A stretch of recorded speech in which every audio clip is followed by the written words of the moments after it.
welcome everyone. This is the Disaster and Crisis Lightning Talk. So it's going to be very happy and lightweight, I'm pretty sure.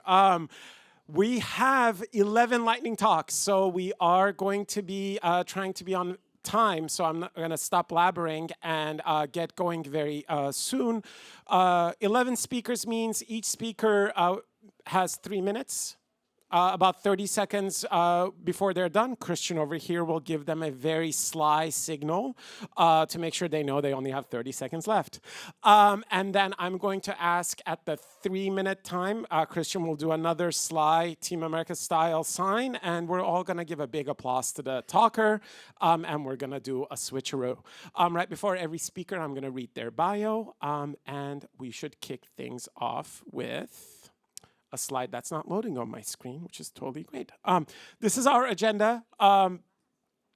11 folks. We're going to start with Ariana. Ariana Mercer is the GIS manager at Cedar Digital Corps, as well as the senior GIS analyst for the city of San Bernardino, California. She holds degrees in geology and geospatial science from Cal Poly Humboldt. She is passionate about emergency management, cartography, and communication. Let's give a big hand to Ariana.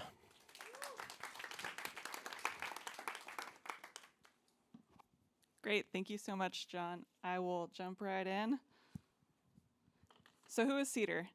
We are a nonprofit that uses social media to clarify and amplify official messaging around disasters, evacuation orders, resources for those impacted, and other updates. We aim to provide timely, accurate, and actionable information to the public. Google Earth Studio animations provide a great visual to help people understand wildfires in context. I hope this video plays. All right. So this is the Bolt Creek fire. The perimeter is from September 11th, 2022, just a day after it started. It was near Skykomish, which is east of Seattle, Washington. Our goal with these animations is to provide context to the public to help people understand their personal risk, as well as the challenges that firefighters and first responders are facing. In a location like this, with extremely steep terrain and not a lot of roads or ways to get resources into the mountains to fight the fire, a 3D animation can give people a better understanding of the incident. The animation, paired with the official updates, can give a more complete picture of what's happening on the ground. We're aiming to enhance the official updates, not replace them. Our volunteers read and watch the incident updates every day so that we can focus our animations accordingly to show areas of concern and proximity to population centers. We have also produced animations showing fire growth over time, as well as including fire perimeters from years past when those older burn scars are referenced in incident updates.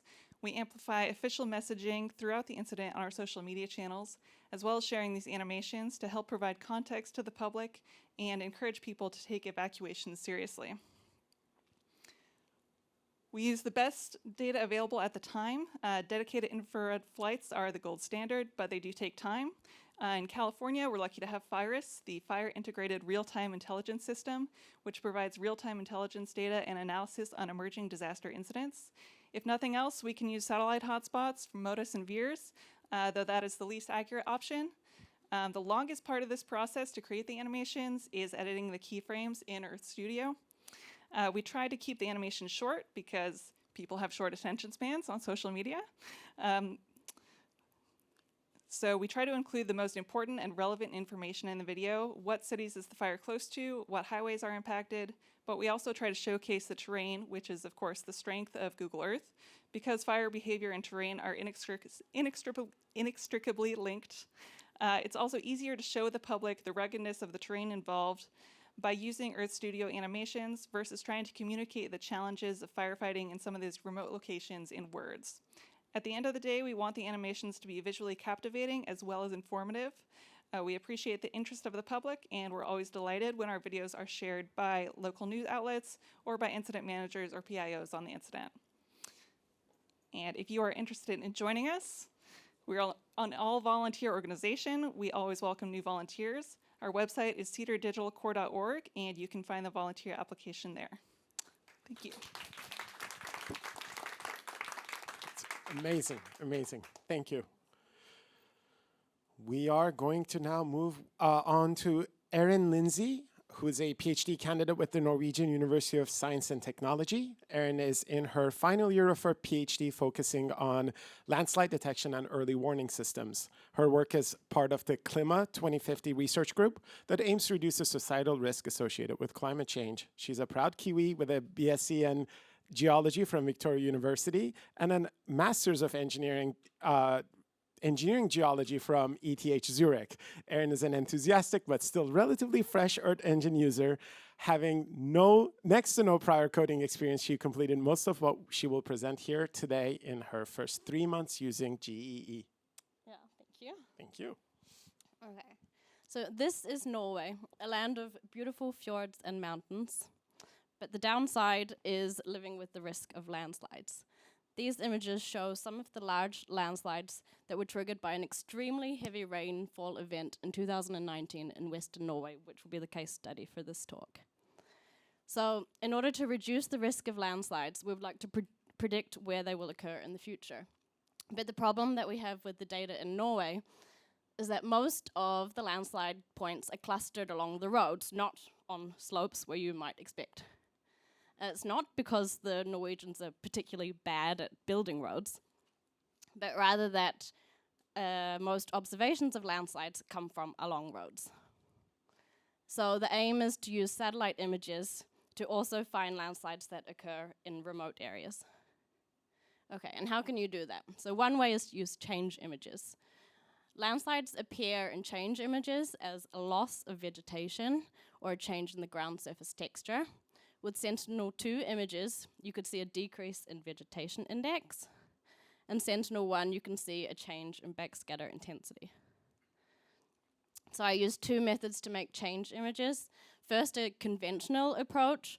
I just took a single pre-event and post-event images, and from these I made a change image and manually digitized landslides. Using Google Earth Engine, instead of taking single images, you can take whole stacks of images. It can be 1 year worth of images, 1 week, depending on your local image availability and seasonal variation. Then you can reduce the collections to make your composite images. Then you make your change images from the composites. And finally, in this case, I also made a machine learning-based classification. Okay, and here's how the change images look. Firstly, this is the conventional method, just using single images. You can see, this is Sentinel-2. You can see the landslides, they're quite clear there in the black, but there's still noise there from clouds and agriculture. And using the composite image, that noise from clouds and things is removed, and it's only the landslides that you can see in the black. With Sentinel-1, just with the single images, you cannot really see anything. It's just too much noise from speckle. But again, with the composite, the landslides become much more visible. And the final step for this was the machine learning thing, which I just did very simple thing. And the best results came using both Sentinel-1 and 2, and the red is the correct predictions. And but pretty good results also just from Sentinel-1. Yeah, and for more information, you can look at my paper. Thanks. Thank you. Thank you very much.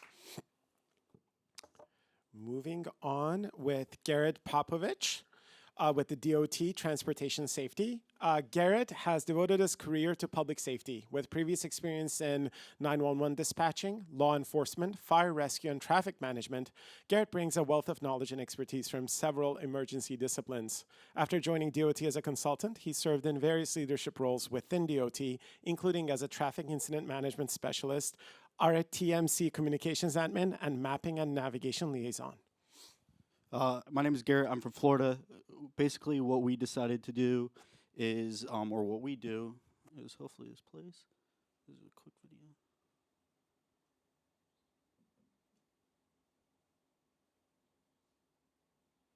I'll talk over it while the video is going. This is the Regional Traffic Management Center for the state of Florida. We monitor every single roadway, either state, local, county, or federal roadway that belongs in our district, along with roadways in the U.S. Park Service. that follow through our roadway. We deal with a lot of incidents, everything from traffic crashes to wildfires to flooding to everything in between, and we monitor that all through this building. The goal of essentially, or what we use Google Maps and Google products for, is the prediction and then also to show our leadership, the governor's office, and what we call the decision makers, where our problems are going and where fundings need to be presented to. I think it was talked about before, the decision makers, we might have a 30-minute meeting scheduled for them. We get 2 minutes, and then they get pulled into another disaster. So you have to make your case normally within 2 minutes to try to make decisions, get funding, etc. How we do that inside the Regional Traffic Management Center is through a bunch of different resources. We have cameras, road rangers, we have feeds to our navigation partners, we communicate with our federal, state, and local partners. Ultimately, what we try to do is save lives, and every day we walk out of the office and a traffic collision or a traffic incident didn't happen, it's a good day for us. Recently, we just dealt with Hurricane Irma, which was an absolute disaster in the state of Florida. It's probably going to be the most expensive disaster in the United States. These are some examples of pictures of what happened.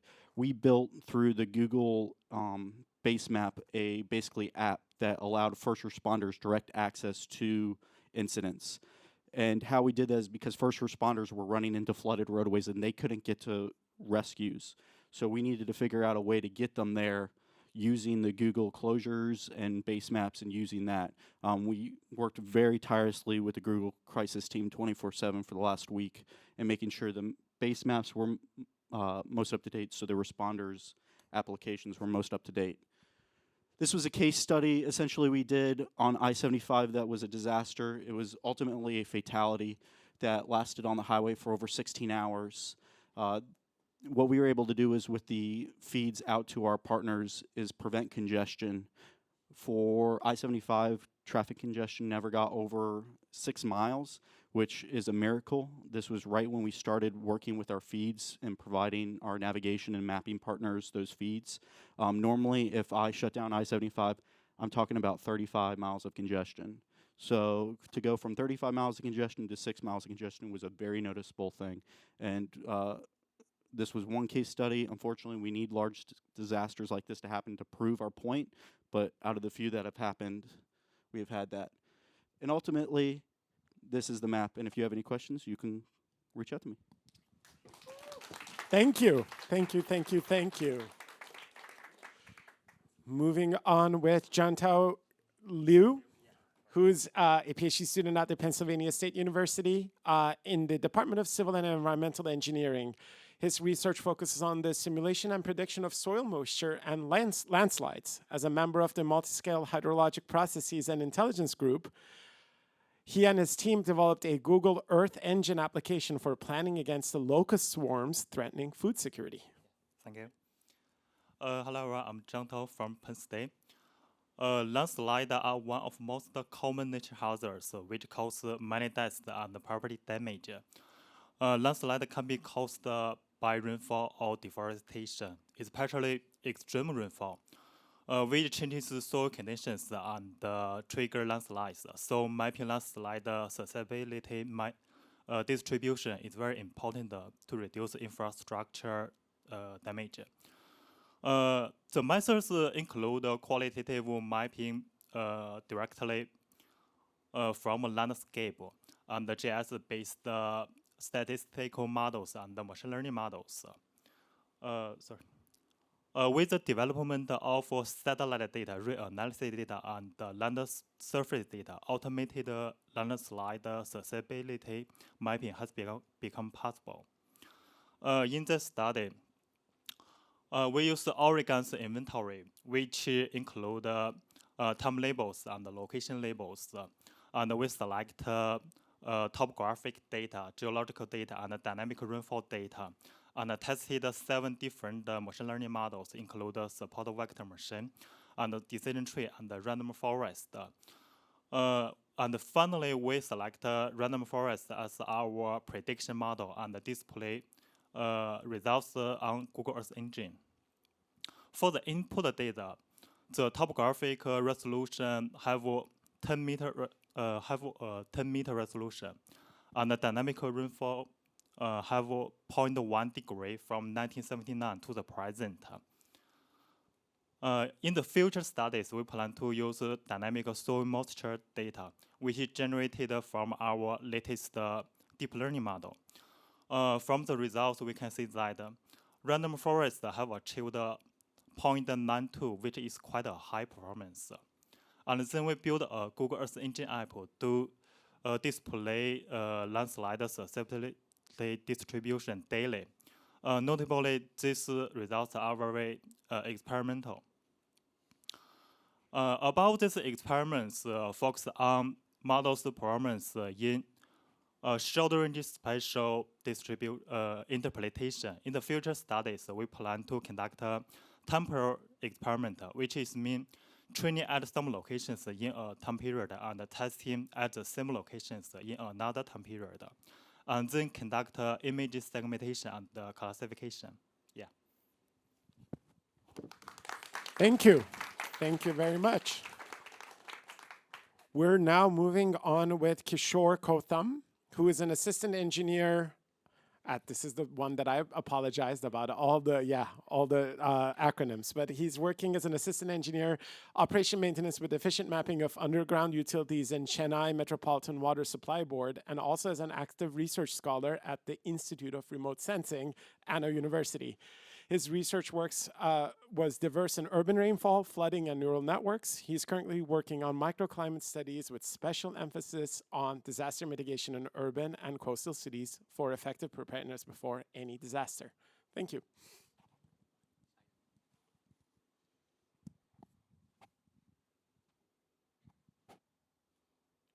Floods are the most common type of disasters which will be affecting the life of people to a greater extent. Floods in urban cities are most diverse and more vulnerable than the floods in villages, because floods in urban cities will impact huge loss of money, and a single day affecting floods will be causing lot of people to disturb their lives, which has greater impact both health and mental stress. Some of the case studies of floods which had impacted in the city of Indian cities and the usefulness of Google Earth Engine and Google Earth in mapping this disaster and providing effective mitigation will be covered here. This is a simple workflow. Although it looks like a big process, it is just subtracting of images and just common applying of some neural networks and some basic programming and segmentation process will be included. Don't think as a big process. It's a very simple process. If you want, I can explain later. The main process in delineating between the flooded and the non-flooded area is you have to separate the water bodies, because water bodies should not be shown as a flooded area.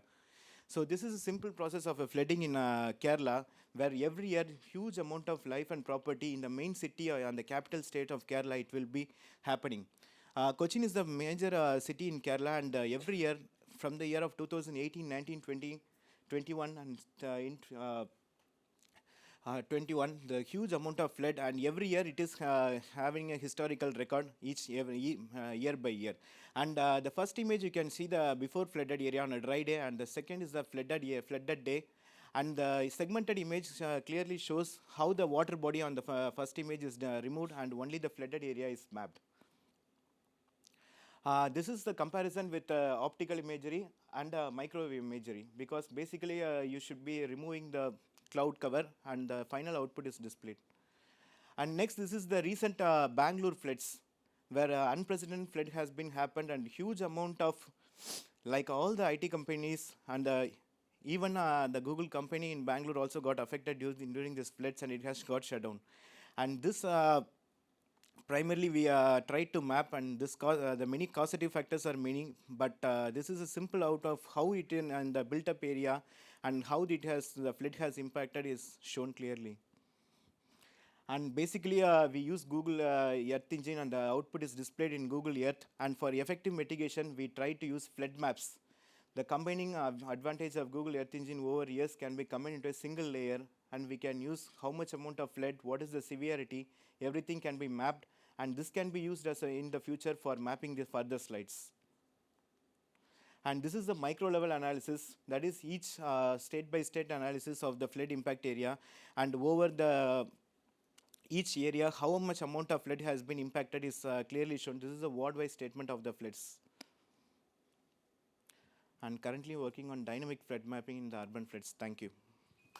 That's amazing, amazing. Thank you so much. I do want to find you after because we also have flood maps in Google Maps and we could learn something from you. We're on to Laurent Czaran, who is the chief of the Vienna branch of the UN SPIDER and UNOOSA. I got it. Laurent works at the UNOOSA, which is United Nations Office of Outer Space Affairs, which is so cool, as the chief of the UN Platform for Space-Based Information for Disaster Management and Emergency Response, UN SPIDER, which I'm pretty sure you started with the spider and then filled out the other words. Since '96, he has also worked at the, this is when my speaker notes mess up. Could you go back a slide on your thing? Did I mess it up completely? Are you just going forward? This is why they pay me the big bucks. Yeah, this is great. Awesome. Since 1996, his time hasn't started, by the way. I'm messing it up. Since 1996, he has worked at the UNEP and Grid Arendal at the UN headquarters, at the Department for Peacekeeping Operations and the UN Disengagement Observer Force in Syria as Map Center Manager for the Relief Web at the UN Office of Coordination of Humanitarian Affairs, OCHA. As head of the UN SPIDER Bon Office at UNOOSA, oh my God, how many acronyms. As the head of UN SPIDER Bon Office at UNOOSA and as the lead for the Grid 3 project at the United Nations Population Fund. He's representing the United Nations in specialized international bodies such as the CEOS, the Committee on Earth Observation Satellites, and the Open Geospatial Consortium. Thank you. Well, this was a I earned my pay on this one. this was a lecture on acronyms. Anyway, so just to be clear, we are not the equivalent of we are not the UN Space Force, okay? So we are strictly dealing with peaceful users of outer space. That's why we are poor and small. So, in 2006, all the member states of the UN, 193, voted to set up this UN SPIDER program, which is, in essence, to bring space technologies to help with disaster management and help every country have access to these technologies and learn how to use them better. I mean, we build our work on the 4 pillars of having a knowledge management system, which is our portal. I'll focus on that more. Fostering cooperation, bringing people together, doing capacity strengthening in all those countries that need it, and then providing advisory support at the invitation of governments, going and finding out what's missing, what needs to be done, and how to help. In the, let's say, 15 years since we started working, we have covered a lot of the countries around the world, always strictly on invitation, with a lot of the missions and support work that we did. What's important as we focus, we work together a lot with a number of different space agencies, universities, and other expert institutions around the world, which are providing in-kind support to us. So, in let's say, delivering our mandate out there. But I'm coming here with an ask in a way, because our knowledge portal that I mentioned to you earlier is trying to list all kinds of applications and solutions on bringing these technologies closer to the users. And we have a number of case studies, best practices, and other such applications listed, step-by-step procedures on how to do this or that. And many of them were developed, of course, with Google Earth Engine. You just see some of the examples here of how they are presented on the portal. And in essence, we would like you to help us put more of these applications on the portal. Because as you saw on my other slide, we have a lot of users out there. We have about 50,000 people checking into our portal every month. And we could use more of these applications. So these are just examples of what we have now online, but my website manager was asking me this morning, please bring me something about landslides, and I already heard 2 here. So, hey, I said my mission's done. I can go and pay the tourists tomorrow. So anyway, so if you can help us, work with us, get in touch. And I think I'm even finished 2 seconds early. So thank you. Amazing. Thank you so much. I don't know how you follow up UN Spider, but Noam is going to try that. Noam Rosenthal is a PhD, fifth-year PhD candidate at the UCLA. I was going to say UCLA. UCLA's Institute of the Environment and Sustainability, as well as I've read these all before, that's very clear, as well as a senior data scientist at Kettle, a wildfire insurance company in California. Noam's research and work focuses on using remote sensing products to measure population vulnerability to heat, smoke, and wildfire. He earned his bachelor's in civil environmental engineering and master's in earth systems from Stanford University. In his free time, Noam fantasizes about car-free cities and enjoys mountain biking in the Santa Monica Mountains. It's an awesome. Great, thank you. All right, so many of us know the adage that where there's smoke, there's fire, but that adage tends to overlook the beginning of this causal chain, which is that before there's fire, there tends to be extreme heat. Researchers have found that for every centigrade increase in autumn temperatures, you have about a 20% increase in fire weather indices. And you know, this is important because wildfire smoke and extreme heat independently are responsible for hundreds of thousands of premature deaths and high levels of morbidity around the world. And there's reason to believe that their co-occurrence could result in impacts on human health that are greater than the sum of their parts. And so what our group did at UCLA is try to answer, using Google Earth Engine, the when, the where, and the how often of the coincidence between these extreme heat events in California and extreme wildfire smoke. So what we did is we first compiled a data set of extreme heat events in California using GridMet, which is hosted in the Google Earth Engine catalog. Specifically, we calculated heat index, a combination of relative humidity and temperature, and we looked at, for every single location in this state, how often did it exceed the 85th percentile of historical heat indices in that location. And then for smoke, we use NOAA's high-resolution rapid refresh model, which produces ground-level estimates of smoke, PM2.5, wildfire smoke, no other sources. And we said every time that it's greater than 20 micrograms per meters cubed, which corresponds to the 98th percentile of wildfire smoke in the western United States between 2004 and 2009, that would be the incidence of extreme smoke. And so we then basically overlap these two time series, which were created in Google Earth Engine, to get at the frequency of their coincidence. And so what we find is that generally it's pretty widespread across the state. The location in Carmel had about 17, the maximum observed frequency of 17 incidences throughout that summer period in 2020. I should know 2020 was the most severe wildfire season in California since they started keeping records in the late 1800s. But it also tended to be quite significant in the northern part of the state, where unsurprisingly you have more vegetation fuels to burn. So this is basically what our time series look like of the two hazards where they overlap, is the blue at the bottom there. And we saw that it tended to occur in those later months of the summer, July and September. And we found that it was, we found that it was about a 6-day lag where we see the greatest cross-correlation. So from the onset of extreme heat to seeing extreme smoke, there's about a 6-day lag that occurs. So presumably, if heat waves continue to lengthen, we could see increasing coincidence of these two hazards. And when we look at population, we see that it's lower population density areas in the wild and urban interface where we see more of these events. And that actually in that 2020 season, Southern California was largely spared just due to the fact that a lot of the smoke that was emitted was aloft higher in the atmosphere. So our takeaways are that generally about 68% of the California's area was affected by these concurrent heat smoke events. That on average, that was about 2.5 times in each location that it occurred.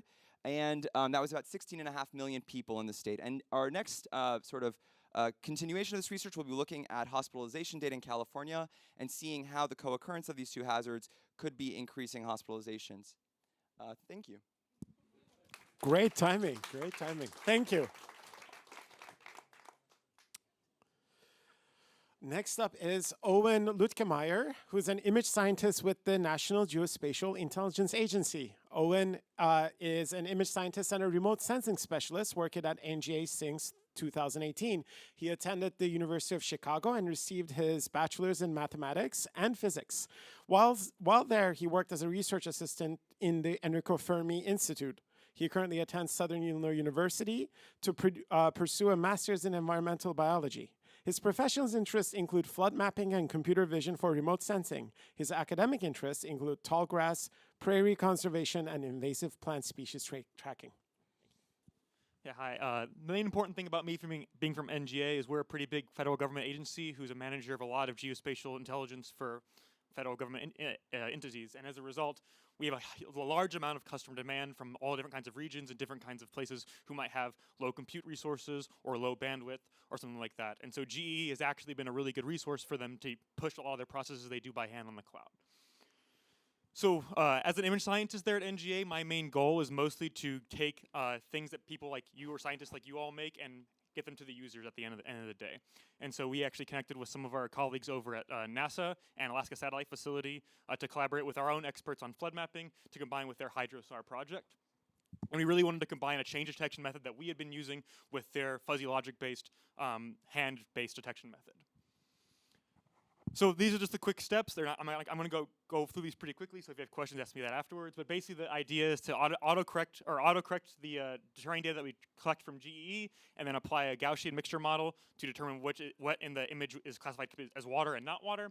And that will be our initial flooding mapping project that we apply onto with the NASA methods, which are steps 4 through 6, taking the fuzzy logic-based methods with those 5 different knobs that we can turn, and then creating a final classification from there using auxiliary data sources, which we have yet to complete and are willing to take tons of advice on that. And then the dissemination of the results. As GE, the Python API, which someone had said before is the most underrated resource, I agree, it's a great resource for us, because we get to actually disseminate that through our own website, our own methods, which is really good for federal government agencies, especially DoD agencies, because it's really easy for them to get to that without having to worry about like security issues or being able to connect to an open endpoint.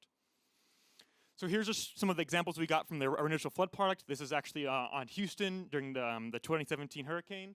And you can see here there's a number of different results depending on your Sentinel-1 SAR data that you collected, whether it's a VV or VH polarization on the band, and whether or not you take the hand masked image or not. You can see we get a variety of different results, some of which are better than others. And part of the problem is this is not really maintainable. You have to decide it based on a case-by-case basis. From there, after that, we want to try to make sure that we can get that data through all of these 3 processes. So we have 3 main entities here. Rather than just client-server, we're also using GE as a backend to our application. And so the client is able to designate everything they needed to do it on the fly to make a dynamic flood mapping product, to generate that automatic Gaussian mixture model to determine the water extents. And then we can push that to our own Python servers, which will then compute statistics and then add in fuzzy logic modules. And then we can collate the imagery from GE, get what they need, and then send the actual image data back to the user. And so here's a very basic overview of what it kind of looks like. This is a super simple website that anyone can spin up on almost any computer. And all they really need to know is the start date, end date, and where they are interested in. Once they input that data, like say on Houston, they can get a more refined flood mapping product from our own previous results. So if you compare this to the previous results we have from just the mixture model, we're eliminating a lot of the extraneous results from that. Some of the way forwards, we really need to detect some of the detection sensitivities for certain SAR polarizations. We also want to characterize the flood data detection with additional data sets. And yeah, if you have any advice to that, please talk to me after this. Thank you. Thank you. Cheyenne Chaudhary is next, who is the executive director and co-founder for Reach for Help. Cheyenne wrote his bio in first word, so I'm going to not say, hi, I'm Cheyenne, but Cheyenne, so I'm going to be real-time swapping eyes for Cheyenne. Cheyenne co-founded and led the tech nonprofit Reach for Help, developing software to help 10,000 plus charitable organizations, providing easier access to volunteer help worldwide. Currently, Cheyenne is also studying computer science and human rights at Columbia University, New York City. Cheyenne has previously worked as a data analyst with the Bangladesh Ministry of Health, analyzing COVID-19 data to inform governmental policy on lockdowns, resource allocation, and public health communications. Prior to that, Cheyenne has been fortunate to develop skills in research, data science, and software development through internships at the New York Genome Center, Google, and Nobel laureate, I cannot say that word, Joachim Frank's lab. Cheyenne is really excited to be here.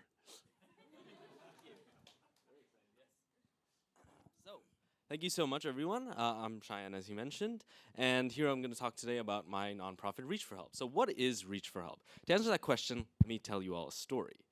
So let's go back in time through a trip through time and space to India in May of 2021. Now, this is when the peak of the Delta variant of COVID happened back then. So now let's meet Rajiv, the nephew of Monu, a 67-year-old COVID patient in Jaipur who was desperately looking for oxygen cylinders. And Rajiv called up the NGO India-1 Alliance, who ran a call center in Mumbai, but they lacked an updated database on where resources were in Jaipur. Now in comes another organization called the Pan-India COVID-19 Resources Team, a group of 17 volunteers that were finding resources such as Anand Gases, an auto repair shop that was giving away free oxygen cylinders to people who needed aid, like COVID patients. Well, the only issue was Anand Gases was about 20 kilometers away from Rajiv and Monu, or 12 miles for freedom units. So the issue was, how do we get it from there? Now, in comes another organization called COVID Khoj, which is a student-run volunteer organization that was delivering life-saving supplies, including oxygen cylinders, to people across Jaipur. Now, when Rajiv made the call to India-1 Alliance, all these three organizations were kind of working in silo. But then, Reach for Help, what we do is we kind of connect all these three NGOs towards the unified mission towards saving Monu's life. So we were able to get those resources from Anand Gases over to Monu. And Monu's story is like many other thousands of people that we've been able to help over the last 2 years since COVID. We've been working through different crises, as I'll get to it. But that's essentially what Reach for Help is. It's a unified platform to connect and empower people in need, especially in the most rural and underserved communities of the world, and connect them to local NGOs and international NGOs to get them the help that they need exactly when they need it. So this is just going in a bit more of a macro level as to what we did in India. So we have over 3,000 resource providers and organizations that we worked with. This is a map that we developed using the Google Maps API. And essentially we created a data platform to aggregate information on resources from medicines to ICU equipment and everything. And this is a more even global macro level of what we did. So we worked across, during COVID, we worked in 38 countries helping out with food distribution. We raised 170,000 euros for medical supplies with the World Economic Forum in Ukraine. And we worked in Pakistan and Bangladesh with the recent floods to raise 3 crore taka, which is 300K USD, for helping 60,000 people across Pakistan and Bangladesh. And as many organizations, we started with humble beginnings. It was mostly just me and my friend from high school. And now it's really humbling, and we're really proud to say that we have over 600 volunteers and over 10,000 organizations on our network. And of course, without the help of many, many organizations such as Google, who actually donated 120,000, we raised 120 from Google for nonprofits, another 106K in-kind donations from Google, like engineers and cloud infrastructure, Slack, Algolia, other companies, and we also received support from Harvard University's coronavirus visualization team for data analysis and whatnot. So if you want to get involved, if you're an NGO that works in a lot of local communities, we would really love to work with you, especially on data coordination, logistics, etc. So feel free to send us an email over there. And here's just a slide of all of our stuff, so feel free to take a picture of this. Top left is my website, top right is the QR code for our Reach for Help website. And yeah, feel free to ask me any questions later on. Thank you so much. Wonderful. Thank you. Moving on with Robin. Robin Al-Haddad is an independent researcher with Devra International and University of Arizona. She holds a Master of Legal Studies and a Master of Development Practice from the University of Arizona. She has over 14 years of combined experience working in the fields of refugee resettlement, human rights, food security, and gender equality, as well as education. As a 2019 National Geographic Explorer awardee, Robin served as project leader for a project that aims to document Rohingya refugee youth's perspectives on their migration experience. She is also a lead author of a manuscript on exclusionary education policies towards the Rohingya. Robin was previously worked as a U.S. Peace Corps volunteer in South Africa from 2010 to 12. Prior to serving in Peace Corps, she worked with both the International Rescue Committee and the Catholic Charities of Dallas, both refugee resettlement agencies advocating for and assisting newly arrived refugees and asylees. Thank you. Okay, so Their World Project is a National Geographic Society funded project that aims to document Rohingya refugees' perspectives on their migration. The Rohingya are a stateless ethnic minority group who fled in 2017 in response to ethnic violence in Myanmar, and they currently live in refugee camps in Bangladesh. So how do we do this? We do it through number one, we do draw and tell exercises, and secondly, we use Google Earth Pro to do participatory mapping exercises. We have a team of researchers from Devra International, from the University of Arizona, and an NGO called Artolution, and we also are working with North-South University in Dhaka. So we're working with Rohingya teaching artists through Artolution who help us to interview Rohingya youth so that we can collect qualitative data on their migration stories, and then we map it. So first, we held a remote training session during COVID in order to just introduce the Rohingya artists to the mapping process. Secondly, we did hands-on learning sessions within the camps just recently. And then we also conduct these draw and tell exercises where we geolocate drawings on the map and also add people's responses about their drawings to annotate the map further. We have several challenges because we are working in remote refugee camps, and so there's limited cellular network, there's limited internet access, and so we're using Google Earth Pro, the desktop application, because you can actually use it offline as long as the interviewer or the mapper caches the data beforehand. And secondly, we use Google Earth Pro because it also has the ability to do historical imagery, which is quite important in the Rohingya context because many of their villages had been burned down by the Myanmar military. And so looking back, the landscape looks quite different today than it did years ago when they were there. And so then finally we transfer all that data over to Google Earth Web after we have internet access. Okay, so I'm going to leave you with this quote from Bashar Ullah.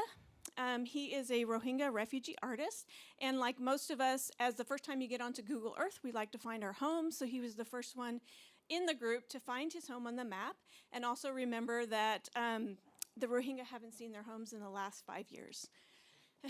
So I'll have to read it for me.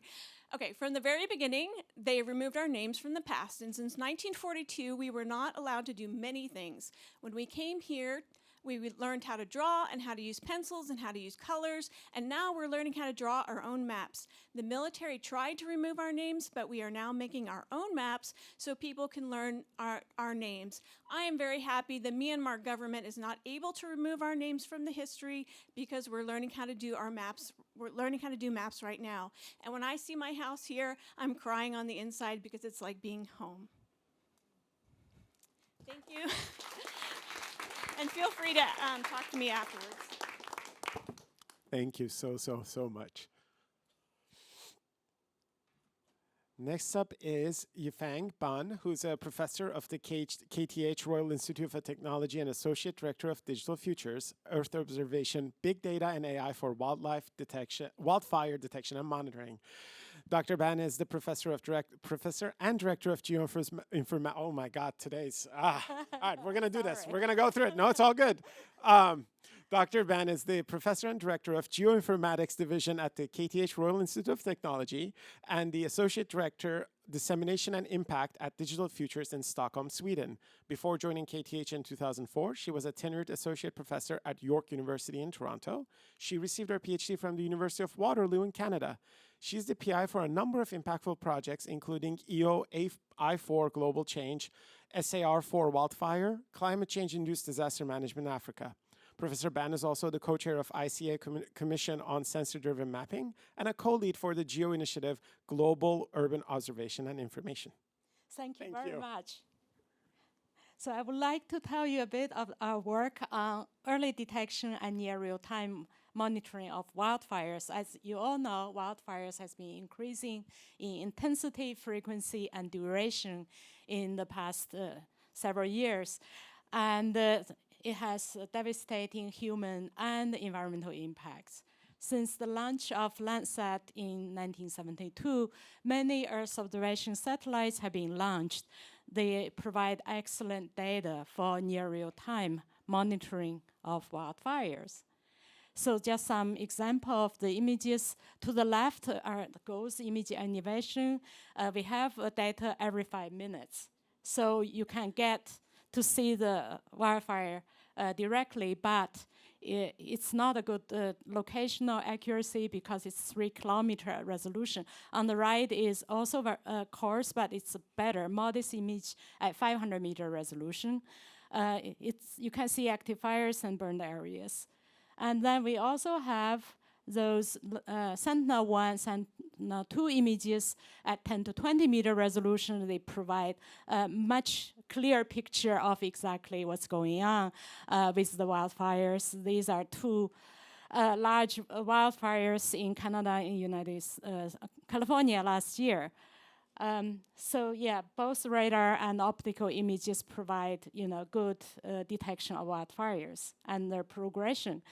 So using those time series and deep learning, we developed those images actually from models with high resolution fusion. So you can see a modest image, you can have actually those rivers and all the details while we have daily images, so that we can't have. So this is very important for near real-time monitoring and emergency support. And one of the goals is to detect fires as early as possible. So we use GOES and VIRS images and deep learning and try to detect fires earlier than the NASA firms' products and also have better precision than the GOES product. So these are some publications. If you're interested, you can read more about it. For near real-time monitoring, we have developed methods using Sentinel-1, Sentinel-2, and Landsat, all available data to detect fires and their progression in near real-time. Now we have a new data fused image on the daily basis. Then we can do daily monitoring of progression. So that's the next step. And we have developed wildfire apps in British Columbia. So here you also have, settlements and critical infrastructure like high voltage power lines and also rail lines, so that where firefighters can find out where the fire progresses and where is the critical infrastructure you want to protect. And this is California and settlements, and also we also have high voltage power lines on there right now in the app. Actually, I'm going to demonstrate the app at 6 o'clock, so you're welcome to take a look at my demo station. So just to finish, thanks to Google Sinji and GL for funding this project, as well as many other agencies. So I'll stop here. Thank you very much. Thank you. I think that concludes, but don't leave because I have news, which is because we're so awesome, I think Sundar personally allowed us 15 more minutes to be in this room, right? So 10, okay, it wasn't Sundar. I know, if the guy could just speak. So what I'm gonna do is I can tell jokes all day. They're all bad, but instead of that, I thought I would bring this up, and we should spend the next, 9 minutes now, because I keep babbling. Questions. So please feel free to ask any questions, and I will take you up on that red microphone, and we'll run it to people, or, yep, there's multiple. So start from there, Christian, right behind you. Hi, is this on? Yes. Yeah, this is actually for you. I'm just kind of interested because I live so close to the fires, and my parents also are in Oregon and live close to fires. So doesn't vegetation, like the type of vegetation, like play heavily on how bad the smoke is going to be? I mean, a grass burning versus like a fire that's crowning is going to be significantly different. Have you done any research on that? Yeah, no, we haven't looked at the yeah, thank you. You're right that the fuel type will certainly impact the intensity of the smoke and even sort of the size of the particulates themselves. So you're right, the crown fires are going to be much worse than shrublands or grasslands. We haven't looked into sort of those specific relationships for this research project, but it would be something of interest, and we suspect that's why we saw more intense smoke events in the northern part of the state. Thank you. Anyone else? We have time. Should we do a landslide like fight off, like I don't know, research off, or wildfire research off? There was a few. Yeah, who has the better model? But I want all of you guys' models. Any other questions? We do have the time. Right there, Christian. My question is to the last speaker, Professor Ban. Thank you so much for the presentation. And I like the aim to be able to detect as soon as possible, even faster than firms. But I wonder, how long does it take for your model to run and produce confident fire pixels?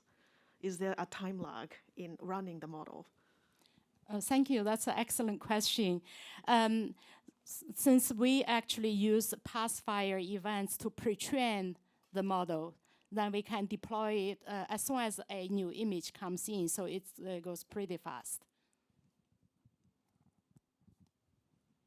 Thank you. There's one over there. Can you pass that down? Where's Robin? Is Robin here? Hi. So I'm wearing two hats, one for health surveillance and the other is for community citizen reporting. So in your experience working in a foreign country or with people with probably a language barrier, how long did it take you to train people to actually translate your tools for local training, or did you have to bring people in to do it? So we're working with an organization. I didn't have enough time to explain everything, but so there's an organization called Art-Aleutian, and they're working in the refugee camps. They work there on a daily basis, and we work with them. So they actually already had Rohingya artists that they've worked with for quite a long time, and some of them already speak English, and so we were able to work with those artists who already have English, and then we could just explain to them, and then they would explain to others, and yeah, so we had translators with us. And then the tool side of it, it's your team that handles the translation to Google Earth Engine. Yes. Correct? Yeah. Thanks. We have time for more right behind you. Okay, this is a landslide question for you. Thank you. I've looked at soil moisture layers, but from what I could see, they're not very good on slopes, which is where landslides happen. So I saw you used it, and I wondered, if you knew if it was good or you just use it anyway. For this project, the soil moisture data is multiple years average data, and we haven't used dynamic soil moisture. But for our latest paper, we have generated from 1918 to the present soil moisture. The resolution is 9 kilometers. So in the next step, we will use it. Yeah. And I think we have time for one more question. Who wants to ask the final? It's your last chance. You won't see these 11 people in the same room ever again. It's like Coca-Cola CEOs. Well, it'll be a larger group.